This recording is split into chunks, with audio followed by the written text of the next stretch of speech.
Bismillahirrahmanirrahim. Assalamualaikum warahmatullahi wabarakatuh.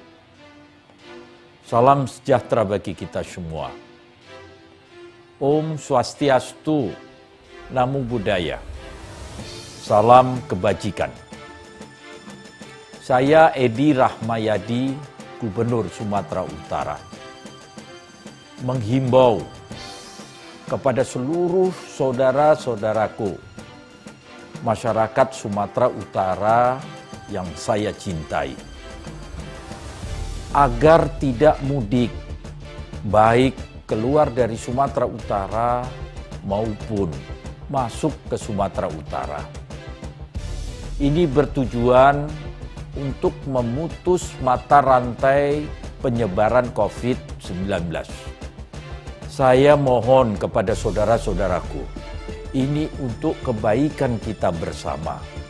Di situasi seperti ini, kita bisa bersilaturahmi dengan keluarga menggunakan video call, sosial media, atau teknologi lainnya.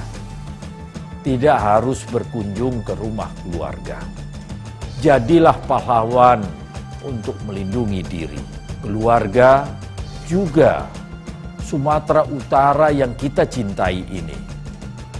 Saat ini, Sumatera Utara sudah meningkatkan status dari siaga darurat bencana non-alam COVID-19 menjadi status tanggap darurat hingga tanggal 29 Mei 2020. Demi keselamatan kesehatan warga Sumatera Utara, kita harus kompak memutuskan rantai penyebaran COVID-19. Mari kita berdoa kepada Tuhan Yang Maha Esa, Allah Subhanahu wa Ta'ala. Semoga situasi segera kembali pulih dan kita terbebas dari bencana ini. Wabillahi taufik wal hidayah. Wassalamualaikum warahmatullahi wabarakatuh.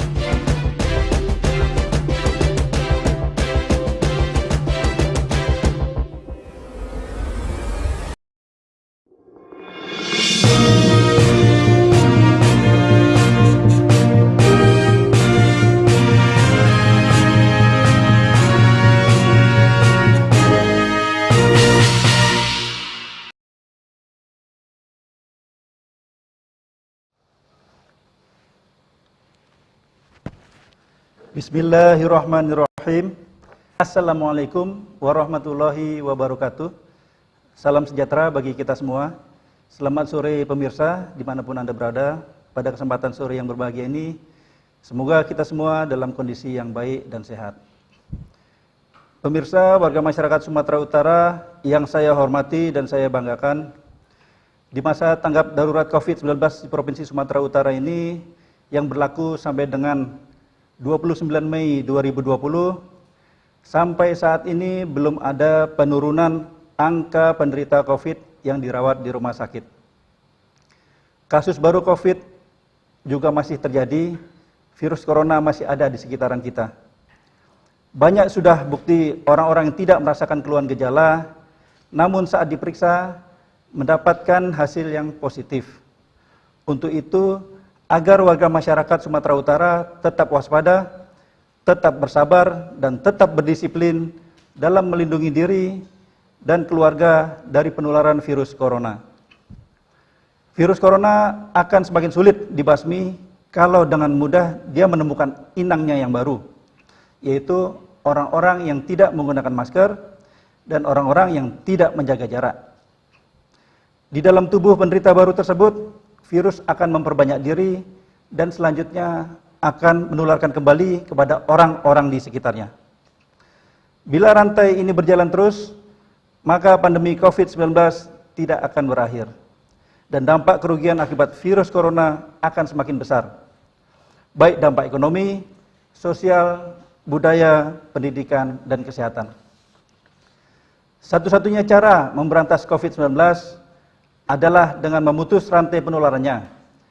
Tanpa adanya penularan, virus corona akan dimusnahkan oleh imunitas tubuh kita. Tanpa adanya penularan, virus corona yang ada di lingkungan kita akan musnah dengan sendirinya. Gugus Tugas Percepatan Penanganan COVID-19 Provinsi Sumatera Utara akan terus berupaya menanggulangi wabah COVID-19 di Provinsi Sumatera Utara. Warga masyarakat kami minta untuk mematuhi anjuran-anjuran serta larangan pemerintah daerah Provinsi Sumatera Utara, yakni wajib menggunakan masker, mencuci tangan dengan sabun dan air yang mengalir, menjaga jarak minimal 2 meter saat berinteraksi, menghindari kerumunan dan perkumpulan orang banyak, serta tidak melakukan kegiatan mudik pada masa tanggap darurat COVID-19 ini. Perkembangan terakhir COVID-19 Provinsi Sumatera Utara akan kami sampaikan setelah pesan-pesan berikut ini.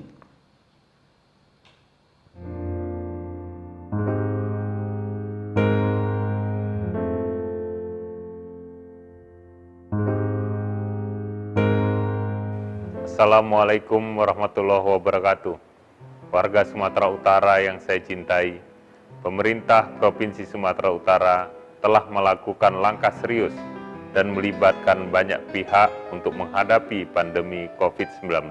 Alhamdulillah, di tengah kondisi ini, kami merasa bersyukur banyak orang-orang baik yang dengan tulus ikhlas menolong masyarakat Sumatera Utara. Menjadi relawan luar biasa dan tanpa pamrih. Inilah semangat kebersamaan kita yang diajarkan agama kita, budaya kita. Teruslah saling menguatkan, tetap jalankan protokol kesehatan. Semoga Allah merahmati usaha kita dan pandemi ini segera berakhir.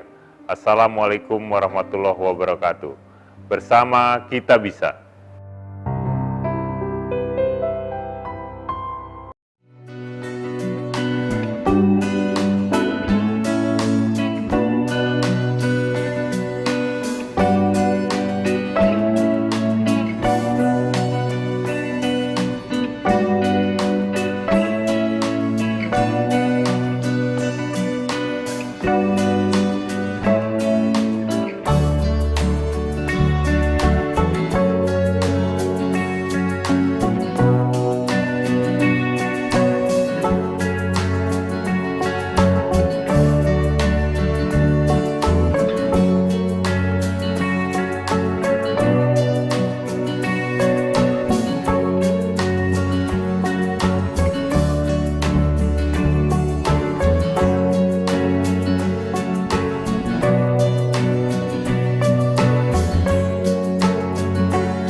Baiklah pemirsa, kita lanjutkan kembali. Perkembangan terakhir yang berhasil direkap Gugus Tugas Percepatan Penanganan COVID-19 di Provinsi Sumatera Utara hari Senin, tanggal 11 Mei 2020, pukul 16.00 adalah sebagai berikut. Pasien dalam pengawasan yang dirawat di rumah sakit sebanyak 149 orang. Pasien positif PCR sebanyak 196 orang, bertambah 17 pasien dibanding hari kemarin. Pasien meninggal sebanyak 24 orang, dan pasien sembuh sebanyak 48 orang. Kami ralat sedikit, mohon maaf, untuk penderita dalam pengawasan, pasien dalam pengawasan yang dirawat di rumah sakit sebanyak 151 orang. Saudara-saudara warga masyarakat Sumatera Utara yang saya hormati, dari data di atas terlihat jelas bahwa jumlah warga yang positif metode PCR terus bertambah. Tertinggi masih dipegang oleh Kota Medan dengan pertambahan kemarin sebanyak 8 pasien. Dan total seluruh penderita COVID menjadi 196 orang untuk Sumatera Utara. Perkembangan jumlah positif PCR dapat membuat petugas kesehatan menjadi semakin berat. Itu mengapa kami selalu mengajak warga masyarakat Sumatera Utara untuk menjalankan protokol kesehatan untuk mencegah COVID. Saat ini penggunaan masker menjadi wajib bagi orang yang sehat maupun sakit, bahkan bagi orang-orang yang telah sembuh dari penderita COVID-19. Sudah seharusnya wilayah lingkungan tempat kita tinggal menjadi kawasan yang wajib menggunakan masker. Hal ini untuk melindungi anak kita, keluarga kita, dan orang-orang tua kita yang kita cintai dari penularan virus corona. Orang tanpa gejala yang membawa virus corona bila tidak menggunakan masker dapat membuat penularan virus sebesar 70%. Penularan ini akan menurun menjadi 5% bila orang tanpa gejala tadi menggunakan masker. Masker yang digunakan oleh orang tanpa gejala akan menangkap percikan air ludah maupun droplet yang dikeluarkan pada saat berbicara, batuk maupun bersin. Selain mencegah penularan langsung, masker juga dapat melindungi benda-benda maupun lingkungan di sekitar kita dari kontaminasi percikan droplet orang tanpa gejala. Risiko penularan akan semakin menurun hingga di bawah 1% bila semua orang menggunakan masker, mencuci tangan, menjaga jarak, dan menghindari keramaian. Dalam kesempatan ini, gugus tugas mengucapkan terima kasih kepada berbagai pihak yang telah memberikan donasinya dalam bentuk barang maupun alat kesehatan serta uang di posko gugus tugas rumah dinas gubernur. Dan bagi warga masyarakat yang akan mendonasikan, uangnya dapat mentransfer ke Sumut Peduli COVID-19, Bank Sumut, nomor rekening 100 0102 73 kali 74 kali. Ini menjadi bukti tingginya kepedulian bersama warga Sumatera Utara yang masih terjaga hingga kini dalam menanggulangi COVID secara gotong royong. Kita berdoa semoga saudara-saudara kita yang menderita COVID agar dapat diberikan kesembuhan seperti sedia kala, dan semoga Tuhan Yang Maha Kuasa melindungi kita semua, memberikan kesehatan dan keselamatan serta kemudahan kepada kita dalam menghadapi wabah COVID-19. Berikut ini ada beberapa pertanyaan yang masuk ke dalam redaksi. Yang pertama, bagaimana update terkait hasil uji swab PCR 48 tenaga medis di Tapanuli Utara? Sudah 1 minggu lebih, apakah ada kendala sehingga belum diumumkan?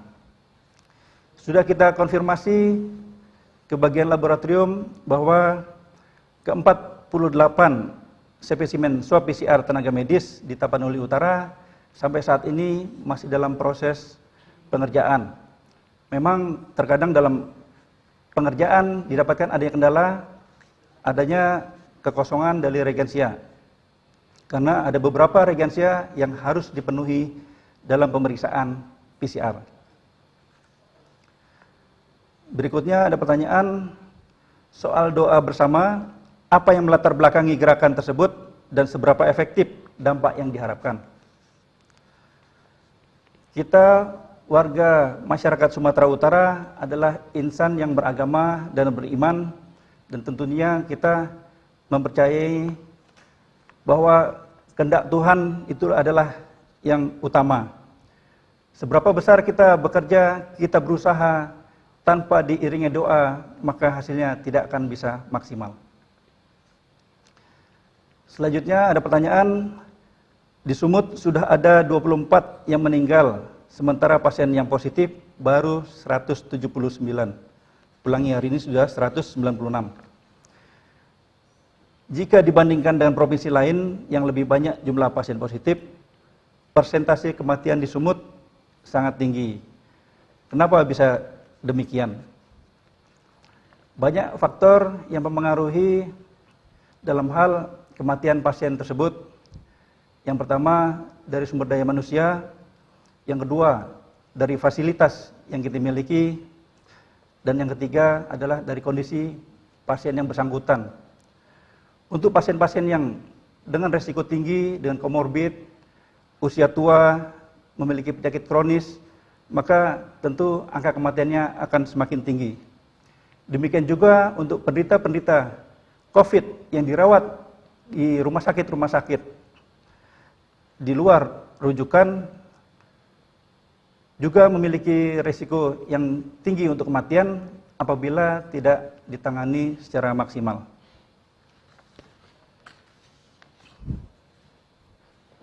Gubernur Sumatera Utara, Bapak Edi Rahmayadi, mengajak kita melakukan doa bersama secara serempak menghadapi COVID-19 yang akan dilaksanakan pada hari Kamis, tanggal 14 Mei 2020, pukul 12.30 sampai dengan 13.00 waktu Indonesia Barat, yang akan dilaksanakan di tempat masing-masing sesuai dengan agama kepercayaan masing-masing, dengan tidak melupakan pelaksanaan dari protokol kesehatan penjagaan COVID, yakni menjaga jarak dan menggunakan masker, serta tidak membuat kerumunan orang. Demikianlah update untuk hari ini. Selamat sore. Wassalamualaikum warahmatullahi wabarakatuh. Sumut lawan COVID-19, bersama kita bisa.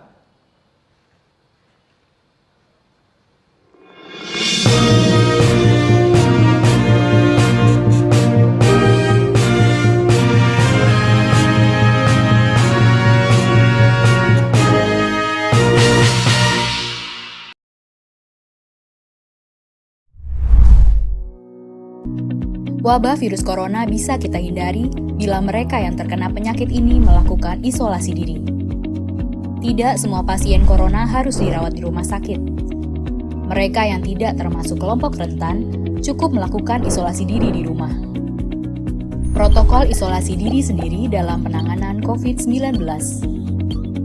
Mengapa orang yang diduga tertular COVID-19 diisolasi setidaknya 14 hari? Gejala COVID-19 biasanya muncul dalam rentang 1-14 hari berupa batuk, demam, atau sesak nafas. Dalam selang waktu itu, kondisi orang diduga terinfeksi COVID-19 diisolasi dan dipantau di rumah sakit, rumah, atau tempat lain. Untuk memastikan infeksi, akan dilakukan tes beberapa kali. Apabila Anda bukan kelompok rentan seperti lansia atau memiliki penyakit kronis lain seperti diabetes, jantung, kanker, penyakit paru kronik, AIDS, penyakit autoimun, dan sejenisnya, maka Anda dapat secara sukarela atau berdasarkan rekomendasi petugas kesehatan melakukan isolasi mandiri. Apakah isolasi mandiri itu? Isolasi mandiri adalah upaya mencegah penyebaran COVID-19 dengan berdiam diri di rumah sambil memantau kondisi diri kita, seraya tetap menjaga jarak aman dari orang sekitar atau keluarga. Siapa yang perlu melakukan isolasi mandiri? Siapapun yang memiliki gejala sakit seperti demam, batuk atau pilek, nyeri tenggorokan, atau gejala penyakit pernafasan lainnya, atau termasuk dalam kelompok orang dalam pemantauan atau ODP, yaitu orang yang pernah berkontak erat dengan pasien positif COVID-19 dan atau orang dengan riwayat perjalanan dari negara atau transmisi lokal COVID-19. Berapa lama waktu isolasi diri? Setidaknya selama 14 hari sampai hasil pemeriksaan sampel di laboratorium diketahui. Apa yang perlu dilakukan saat isolasi mandiri? Tinggal di rumah dan jangan keluar, kecuali untuk mencari pertolongan medis. Sebisa mungkin, gunakan kamar terpisah dan selalu jaga jarak setidaknya 1 meter dari anggota keluarga lain. Selalu gunakan masker selama masa isolasi diri. Ganti masker secara rutin apabila basah atau kotor. Lakukan pengukuran suhu harian dan observasi gejala seperti batuk atau kesulitan bernafas. Hindari berbagi peralatan makan seperti piring, sendok, garpu, dan gelas, perlengkapan mandi seperti handuk atau sikat gigi, dan juga benda berbahan kain, misalnya pakaian atau selimut. Terapkan perilaku hidup bersih dan sehat seperti makan makanan bergizi, rutin mencuci tangan dengan sabun dan air mengalir, serta melakukan etika batuk dan bersin. Upayakan berada di ruang terbuka dan berjemur sinar matahari setiap pagi. Jaga kebersihan rumah dengan cairan disinfektan, terutama untuk area atau permukaan yang sering tersentuh tangan. Hubungi segera fasilitas layanan kesehatan bila sakit memburuk, seperti mengalami sesak nafas. Apa yang tidak boleh dilakukan saat isolasi mandiri? Tidak boleh keluar rumah, termasuk untuk bekerja, apalagi ke ruang publik. Bila sangat terpaksa harus keluar, gunakan masker dan hindari transportasi publik atau tempat ramai. Tidak boleh berbagi alat makan, mandi, dan pakaian bersama anggota keluarga lainnya. Cuci peralatan makan dan pakaian secara mandiri, terpisah dari anggota keluarga lain. Bila harus berbagi kamar mandi atau mesin cuci pakaian, maka bersihkan dengan desinfektan setelah dipakai. Bagaimana menjaga pertahanan tubuh selama masa isolasi mandiri? Tetap terapkan pola hidup sehat, antara lain dengan makan makanan bergizi seimbang, perbanyak buah dan sayur, istirahat yang cukup, lakukan olahraga ringan, dan hindari merokok atau minum alkohol. Isolasi mandiri bukanlah sesuatu yang sulit, namun membutuhkan komitmen baik dari diri sendiri maupun keluarga dan orang terdekat. Orang yang menjalani isolasi dapat mengalami kesepian, kekhawatiran, dan ketidaknyamanan saat mengalami gejala sakit. Maka mereka perlu dibantu, didukung, dan diberi semangat. Mari saling berempati, perkuat solidaritas, dan bersama kita melawan corona.